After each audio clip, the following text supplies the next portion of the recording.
Emmanuel Macron a déclaré vouloir proposer un projet de loi avant le mois de septembre prochain, une loi qui pourrait s'appliquer en Polynésie.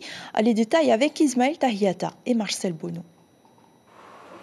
Il ne souffre plus et surtout il est endormi profondément. Quand un patient en fin de vie n'a pas droit à l'euthanasie, la sédation profonde est son dernier recours. C'est un outil qui permet, au cas où, et si vraiment quelqu'un souffre et qu'il n'y a pas d'autre issue, bien sûr, de l'aider, c'est clair. Bien sûr, on est pour. Dès lors on a été confronté à de telles souffrances, on ne peut être que pour, sinon on est complètement inhumain à ce moment-là.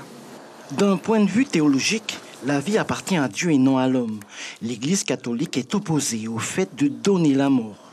Les soins palliatifs, c'est pas seulement donner quelque chose pour que la personne ne souffre pas. C'est véritablement pour l'aider à garder sa dignité de personne. Donc le souci, il est là. Je veux dire, c'est un échec, mais pas un échec pour la personne, un échec pour la communauté humaine.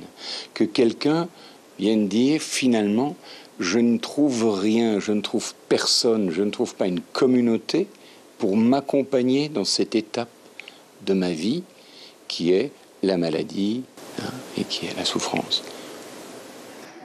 Quand le patient souffre, la famille et ses proches souffrent aussi.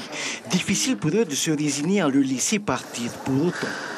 Honnêtement, je ne pourrais pas vous répondre là tout de suite, mais de les accompagner un maximum, de les réconforter, de les accompagner avec amour, enfin que toute leur famille soit autour d'eux, quoi. Je ne peux pas choisir pour lui, mais s'il fallait le faire, moi je pense que si c'est un choix de la personne, moi je serais pour. Parce que franchement, de rester avec une personne de longues années s'il peut, ou bien parfois c'est interminable, quoi. Le suicide assisté peut être une loi pour bientôt. Si elle s'applique en France, elle le sera de facto en Polynésie.